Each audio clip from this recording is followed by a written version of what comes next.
Assalaamu calaykum waraxmatullaahi wabarakaatu. Waxaan idinka soo hadlaynaa waa janaalkeennii oo ingiliishka luqadda noogu baxay koorsaheenii ahaa. Maanta cashirkan wuxuu ku saabsan yahay vocabulary in sentence. Vocabulary in sentence, jumlooyin ay ku jiraan ama jumlooyin ay wataan erayaal cusub. Number 1, there is a national education system as such in Somalia today, but disparate elements of what exists previously and what might be relevant for the future. There is waxaa jira a national education system, qaab waxbarasho waxaa jira oo qaran ah, as such qaas ahaan in Somalia ka jira today maanta. But laakiin disparate kala qaybsanaanta elements waxyaabaha kala qaybsanaanta ah of what waxa but laakiin disparate kala qaybsanaanta elements waxyaabaha kala qaybsanaanta ah of what waxa exists oo ka jiray previously xilligii hore and what waxa might be relevant laga yaabo inay quseeyaan for the future mustaqbalka relevant ay quseeyaan. Number 2, formal public schools in our country include formal public schools, dugsiyada dawliga ah ee qaababka leh in our country waddankeena ka jira dugsiyada dawliga ah include waxaa ka mid ah the basic structure of 4 years of lower primary, qaabka dhismaha ee 4 sano ee dugsiyada bilow ah elementary ah waa 4 sano. 4 years 4 sano oo ah upper primary waa kuwa dhexe waa 5aad waa 6aad waa 7aad 8aad waxaa leedahay primary upper primary leedahay waa kuwa ka koreeya primary. 4 years iyo 4 sano jira of secondary oo dugsiyada sare ayagana and 4 years 4 sano university level education oo ah iyadana jaamacadda waxbarashada jaamacadda 4 sano ah. 4 years waa lower primary ama waxa leedahay lower primary waa elementary waa 4 sano waa koowaad labaad saddexaad iyo afraad. 4 years of primary dugsiga dhexaasana waa 4 sano 5aad 6aad 7aad 8aad. 4 years of secondary school iyo dugsiga sare oo asana 4 sano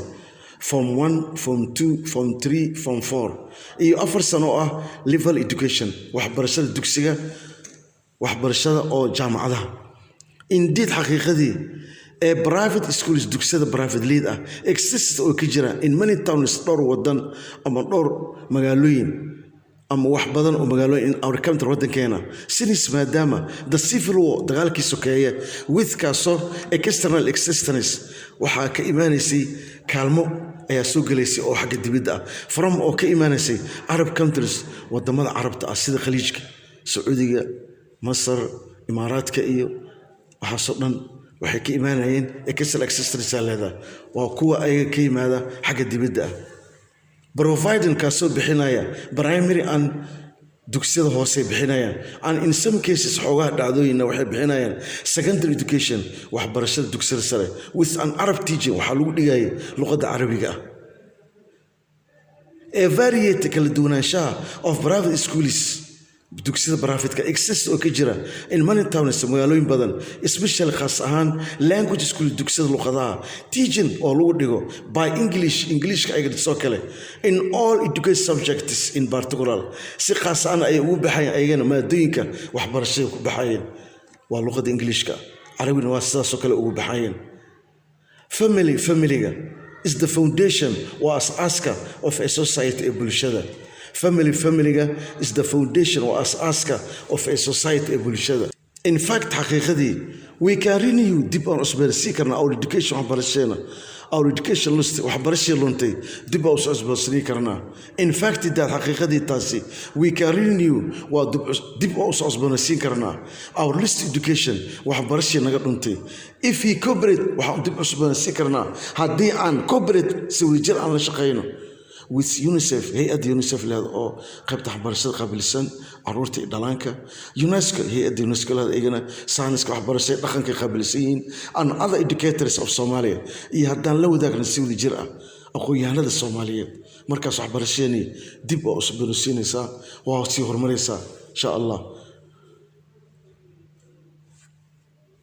All in all hadalii dhammaantiisa if you are Somali educationists haddii aan nahay dadka waxbarashada Soomaaliyeed ah ama aqoonyahanada waxbarashada Soomaaliyeed we have to take waa inaan qaadnaa full steps talaabooyin buuxa inaan qaadnaa with ay ku jirto responsibility mas'uuliyad we have to take waa inaan qaadnaa full steps waa inaan qaadnaa full steps talaabooyin buuxa with ay ku jirto responsibility mas'uuliyadda as to improve san kor u qaadno aan u horumarino the education programs waxbarashada programka ama barnaamijka waxbarashada and to encourage and ku dhiirigelino the youth dhalinyaradeenna of our society bulshadeena in Somalia ashirkeena maanta halkaas ku saabsan yahay assalamu alaykum wa rahmatullahi wa barakatuh